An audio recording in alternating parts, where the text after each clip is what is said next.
आज हम बात करेंगे एक बहुत बड़े स्टेटमेंट की कि दुनिया का जो फ्यूचर है अब इंडिया के बगैर इम्पॉसिबल है।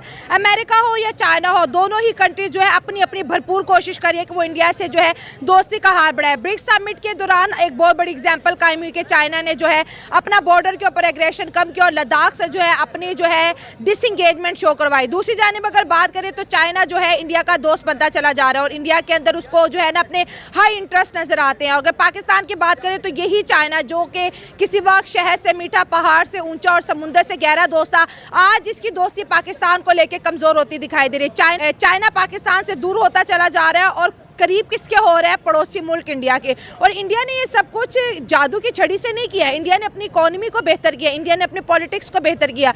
मेरी असेसमेंट में दोवल साहब है। दोवल साहब ने एक स्टेटमेंट जारी की है that is directly not about Pakistan but indirectly about Pakistan. वो उन्होंने स्टेटमेंट जारी की है कि हमें दुश्मन को दुश्मन की बैटल ग्राउंड पे हराने को है, हमें दुश्मन को दुश्मन की बैटल ग्राउंड पे हराना है, तब जाके अमन होगा, तब जाके अमन हमारी कंडीशन पे होगा। फॉर एग्जाम्पल, इसमें इंडिया के लिए जो एनिमी है वो कौन है, इसको डायसेक्ट कर लेना। क्या इंडिया चाइना के अंदर घुस सकता है? IMF ने भी यही कंसर्न किए थे कि यहाँ पे टेररिज्म होती है, ठीक है। अगर पैसे का देखा जाए तो फाइनेंस कौन कर रहा है ये नहीं पता चल रहा होता। बैंक्स की ट्रांजैक्शन को जो है रिकॉर्ड किया जाए, जैसे यहाँ पे डिफरेंट आउटफिट्स हैं उनको फाइनेंस कौन कर रहा है, ठीक है। और हर एक चीज़ का हिसाब रखना। अनडॉक्यूमेंटेड इकोनॉमी है, ट्रांजैक्शन कहाँ जा रही हैं, ब्लैक मनी, ये सारी चीज़ें इनको करना पड़ेगा, टारगेट मीट करना पड़ेगा, तभी जाके पाकिस्तान इंक्लूड होगा। चाइना और इंडिया की तो उनके हिस्टोरिकल कॉन्फ्लिक्ट है, उनकी वार्स हुई हैं, अभी उनकी झड़पें होती रहती हैं, लेकिन वो मेरा ख्याल में थोड़े से अक्लमंद हैं, इंडिया वाले भी और चाइना वाले भी, कि वो अपने इख्तलाफात के बावजूद अपना जो इकोनॉमिक रिलेशन है वो डिस्टर्ब नहीं करते। हमारे जैसे नहीं है कि हमारी अगर एक कंट्री के साथ नहीं बनती, एक नेबर के साथ वो अपने इकोनॉमिक रिलेशन ही खत्म कर दें।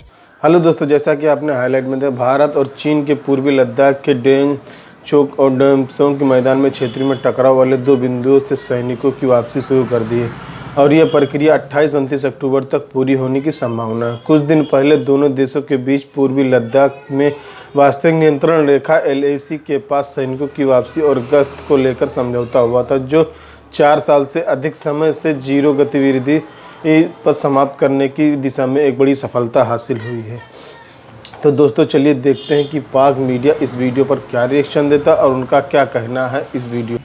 इंडिया का अगर रिकॉर्ड देखा जाए पिछले कुछ सालों में, वो डेवलपमेंट और टेक्नोलॉजी में इतने आगे जा चुकी है ना, अच्छा, कि हर कंट्री उनके साथ ना एसोसिएट होना चाह रहा ठीक है, है। क्योंकि उनको पता है कि इंपोर्ट एक्सपोर्ट करनी है तो इंडिया से हमारा ताल्लुकात अच्छे होंगे तो हमें फ़ायदा होगा। सही है। डेफिनेटली अगर टेक्नोलॉजी साइड पे भी वो देखते हैं तो इंडिया आगे है। अगर उनकी मिलिट्री साइड पे भी देखते हैं, इंपोर्ट एक्सपोर्ट अगर वेपन्स की भी देखते हैं, तो वो देखते हैं कि इंडिया इस वक्त इकोनॉमिक बेटर है तो उनकी साइड ही आना चाहते हैं। तो मतलब आप इस स्टेटमेंट से एग्री कर रहे हैं कि वर्ल्ड फ्यूचर इंडिया के बगैर पॉसिबल नहीं हो सकता? डेफिनेटली जिस तरह की करंट सिचुएशन चल रही है, इंडिया टॉप पे है।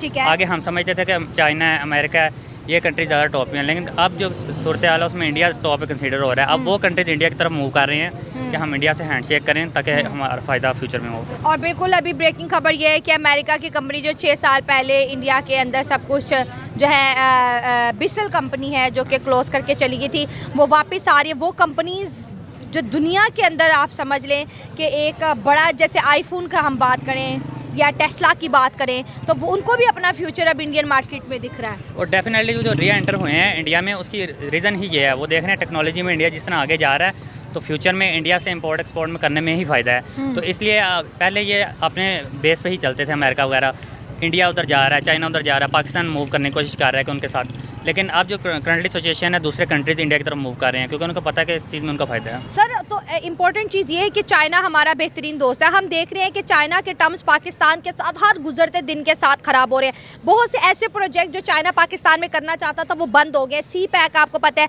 25 से 30 अरब रुपए सी पैक में लग चुके हैं, लेकिन सी पैक से अगर फ़ायदा पहुँच रहा है थोड़ा बहुत तो वो चाइना को पहुँचे, ऐसे पाकिस्तान को उसका भी फिलहाल कोई फ़ायदा नहीं है। तो चीन की जो क्लोजनेस है वो इंडिया के साथ बढ़ती हुई नज़र आ रही है। लद्दाख के ऊपर एग्रीमेंट कर लिया, ब्रिक्स में जो है दोनों लीडर्स मोदी साहब और शी जिनपिंग की मुलाकातें रही हैं, तो चाइना का झुकाव इंडिया की तरफ जा रहा है। उसकी मेन रीज़न ये है, आपने सी पैक की बात की, जब सी पैक इधर स्टार्ट हुआ था तो पाकिस्तान में चाइनीज़ इंजीनियर्स वगैरह आते थे, चाइनीज़ आते थे, तो इधर जो उनको मिलिट्री प्रोवाइड की गई वो बहुत वीक थी।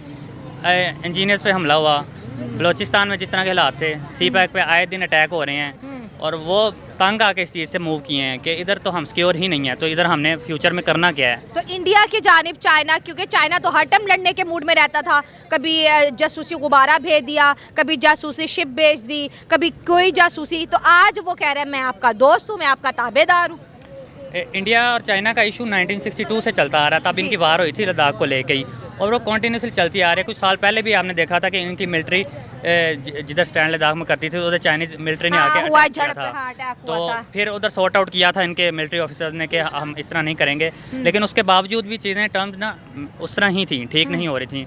लेकिन अब चाइना ने देखा कि अब इंडिया के विदाउट वो चल नहीं सकते, हाँ। तो आपने ट्रेड करनी है अगर उनके साथ, तो आपको डेफिनेटली उनके साथ रिलेशन अच्छे करने पड़ेंगे। हाँ। तो इस वजह से अब वो इस साइड आए हैं कि रिलेशन बेटर किए जाएं ताकि हम इंडिया में इन हो सकें, तो वो डेफिनेटली उनको रिलेशनशिप ठीक करने के लिए ठीक है। हम कर्ज लेना स्टार्ट कर देते ठीक है। हैं, अदर्स कंट्री जितने भी होते हैं वो हमसे दूर होना शुरू हो जाते हैं। मतलब हम हर एक से मांगते हैं। हम मांगना शुरू कर दिया ना, मांगना हमारी ये शुरू फितरत कर दिया। बन गया है। हम जिससे सलाम होते हैं हम उनसे मांग लेते हैं। हमारे जितने भी प्राइम मिनिस्टर होते हैं वहाँ जब जिधर जाते हैं हम उनसे कहते हैं कि हमें थोड़ी सी इमदाद चाहिए। हाँ, ठीक है। हालांकि हमारा जो पाक चीन जो एक मुसलसल चल रहा था, हमारा प्रोजेक्ट चल रहा था, वो ख़त्म कर रहे हैं ऐसा ऐसा, मतलब उसको आप कह रोका जा रहे हैं रहा कि है। चाइना भी बार बार हमारे मांगने की आदत से तंग आ गया है। तंग आ गए हैं और दूसरे मुल्क भी अच्छा। तंग आ गए हैं। अच्छा। क्योंकि हम जहाँ पे जाते हैं हमारे पहले बात बाद में होती हैं, हम पहले अपने हाथ कटोरा, बढ़ाते हैं। हाँ। हाँ, हमें चीज़ें दे दो, हाँ, हमने ये फिर? काम करना है। इसलिए चाइना हमसे भी थोड़ा सा रिवर्स हो चुका हाँ, है। ठीक। दे आर गैदरिंग, जो डॉक्टर जयशंकर ने रिसेंटली कहा था कि हम अपने से बड़े दुश्मन के साथ, अपने से बड़े मुल्क के साथ एक अननेसेसरी बैटल क्यों, why should we pick an unnecessary battle with China? So it means the only country way doctor way N S. Doval साहब जो हैं, वो जिसके ही टॉकिंग अबाउट पाकिस्तान, वो पाकिस्तान की बात कर रहे हैं।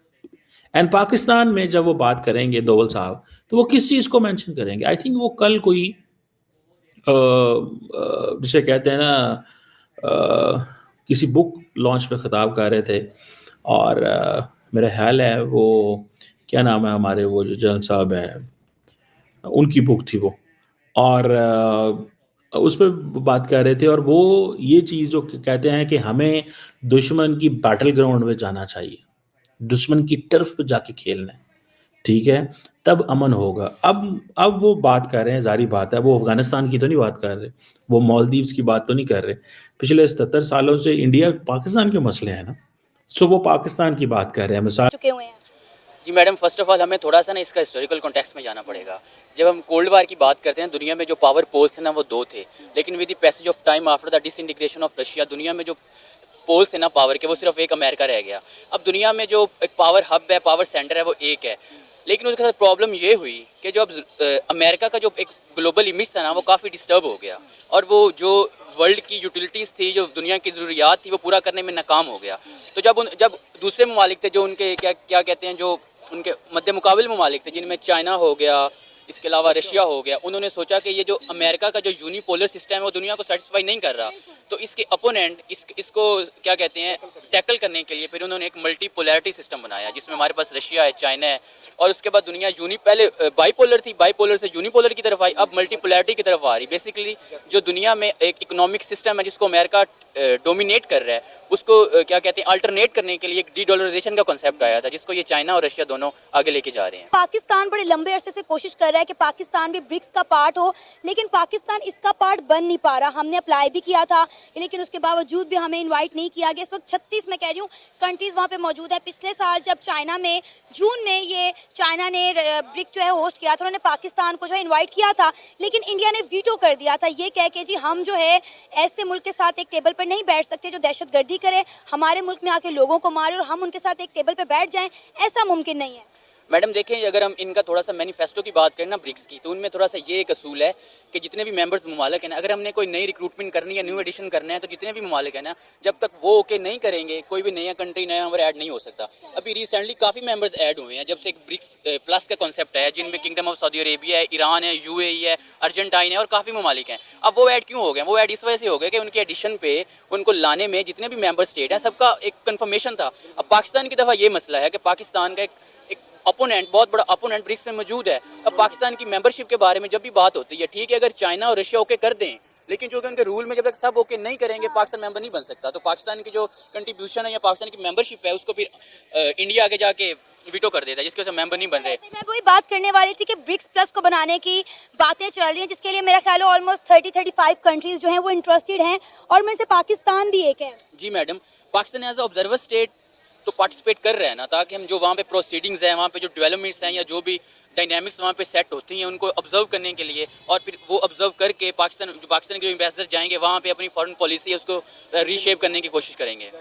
इस मीटिंग के अंदर ब्रिक्स के अंदर इंडिया के प्राइम मिनिस्टर नरेंद्र मोदी का कितना अहम रोल नजर आ रहा है आपको? मैडम, सबसे पहले देखा जाए तो पाकिस्तान में अभी रिसेंटली शंघाई कोऑपरेशन ऑर्गेनाइजेशन का इजलास हुआ है, उसमें अगर देखा जाए तो प्राइम मिनिस्टर मोदी को होना चाहिए था, लेकिन उसने क्यों नहीं वहाँ पे आया? उसको पता था कि ये पाकिस्तान है। वहाँ पे रशिया में इसलिए गया कि उसको पता है ये रशिया बड़ी डोमिनेंट पावर है, इसके साथ हमारे हिस्टोरिकल, उसके अलावा मिलिट्री, इकोनॉमिकल सारे उनके ट्रेडिंग कुछ रिलेशन हैं। अगर देखा जाए उस वाले से तो पाकिस्तान का मतलब मोदी का वहाँ पे होना, वहाँ पे शी जिनपिंग का होना, वहाँ पे पुतिन का होना, तो ये बात कंट्रीब्यूट कर रही है कि वहाँ पे जब बड़े लीडर आए हुए हैं तो मोदी का होना वहाँ पे लाजमी है। देखिए, यहाँ पे मैं आपकी इन्फॉर्मेशन में थोड़ा सा इजाफा कर दूं कि इंडिया के प्राइम मिनिस्टर नरेंद्र मोदी काफी लंबे अरसे से किसी मुल्क की भी जो है एससीओ मीटिंग अटेंड करने नहीं गए।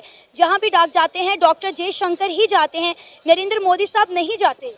अगर देखा जाए तो ये एक बड़े लेवल की मीटिंग थी। यहाँ पे हमारे जो एससीओ का मीटिंग हुई है, यहाँ पे भी कोई रशिया के प्रेसिडेंट नहीं आए, ना वो शी जिनपिंग आए हैं, तो इसलिए देखा जाए तो वहाँ पे इंडिया का पाकिस्तान में अपने फॉरेन मिनिस्टर जयशंकर को भेजना एक रीजनेबल बात थी।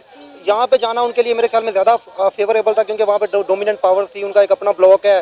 जो ब्रिक्स है वो वैसे भी अपना जो यूरोप है उसको काउंटर करने के लिए बनाया गया, तो मेरे ख्याल में उनका होना वहाँ पे बड़ा इंपेरेटिव था। अब देखिए ना, वहाँ जाके सुनने में आ रहा है कि वो चाइना के साथ जो है वो बातचीत कर रहे हैं, और चाइना के साथ उनके जो है सॉफ्ट कॉर्नर जो है उनके साथ पैदा हो रहे हैं। मैडम, आजकल जो रिलेशंस हैं वो बेस इकोनॉमी में करते हैं। अगर हम थोड़ा सा जो कॉन्फ्लिक्ट की बात करें, क्या कहते हैं, चाइना और इंडिया की, तो उनके हिस्टोरिकल कॉन्फ्लिक्ट है, उनकी वार्स हुई हैं, अभी उनकी झड़पें होती रहती हैं, लेकिन वो मेरा ख्याल में थोड़े से अक्लमंद हैं, इंडिया वाले भी और चाइना वाले भी, कि वो अपने इख्तिलाफात के बावजूद अपना जो इकोनॉमिक रिलेशन है वो डिस्टर्ब नहीं करते। हमारे भी ऐसे नहीं है कि हमारी अगर एक कंट्री के साथ नहीं बनती है, नेबर के साथ हम अपने इकोनॉमिक रिलेशन ही खत्म करते हैं। तो मेरा ख्याल अगर हमें आगे बढ़ना है तो चाहे हमारी जितनी भी दुश्मनी है, जितने भी इख्तिलाफात है, उन सबको भुला के इकोनॉमिक रिलेशन बनाए जाए ताकि खित्ते में खुशहाली आ सके। अब देखें ना कि डॉक्टर एस जयशंकर जब पाकिस्तान आए तो हमें एक उम्मीद बन गई थी कि शायद इंडिया के साथ ताल्लुकात में बेहतरी आ जाएगी, और शायद ये जब ब्रिक्स मीटिंग होगी तो इंडिया पाकिस्तान को सपोर्ट करेगा, लेकिन वो मामला अभी तक बेहतरी की तरफ जाते हुए हमें दिखाई नहीं दे रहे। मैडम, फर्स्ट ऑफ ऑल हमें एससीओ और ब्रिक्स का थोड़ा सा कंपैरिजन करना पड़ेगा। एससीओ के जो मोटिव्स हैं वो और हैं,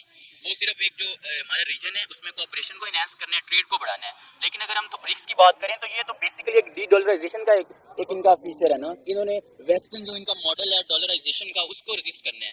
तो एससीओ का थोड़ा सा और उसका इन्फ्लुएंस है, ब्रिक्स का और है। अब जयशंकर आए थे तो वो अच्छी उम्मीदें लेके आए थे, रिलेशंस को बेहतर बनाने के लिए आए थे, और जाते हुए उन्होंने कुछ पैगामात भी ट्वीट किए थे, जिसकी वजह से उम्मीद तो थी कि रिलेशंस अच्छे हो जाएं। बाकी हेलो दोस्तों, जैसा कि आप लोग जानते हैं कि विदेश मंत्री एस जयशंकर ने कहा कि चीन के रिश्ते को समान होने में स्वाभाविक रूप विश्वास कायम होने और साथ मिलकर काम करने की इच्छा फिर से स्थापित करने में अभी वक्त लगेगा। जयशंकर ने वास्तविक नियंत्रण रेखा LAC पर गश्त के लिए चीन के साथ हुए सफल समझौते के श्रेय सेना को दिया। उन्होंने कहा कि सेना ने बहुत अकल्पनीय परिस्थितियों में काम किया और कुशल कूटनीतिक परिचय दिया। पुणे के एक विश्वविद्यालय में छात्रों के साथ संवाद पत्र में जयशंकर ने कहा कि आज हम जिस मुकाम पर पहुँचे हैं इसका एक कारण है कि हम अपनी ज़मीन पर डटे रहे और अपनी बात रखने के लिए बहुत दृढ़ प्रयास किया। सेना देश की रक्षा के लिए बहुत ही अकल्पनीय परिस्थितियों में LAC पर मौजूद सेना ने अपने काम किया और कूटनीतिक ने अपने काम किया। एक दशक में भारत ने अपने बुनियादी ढांचे सुधारित किए हैं। समस्या को एक हिस्सा यह है कि पहले वर्ष सीमा पर बुनियादी ढांचे की वास्तव अपेक्षा की गई थी।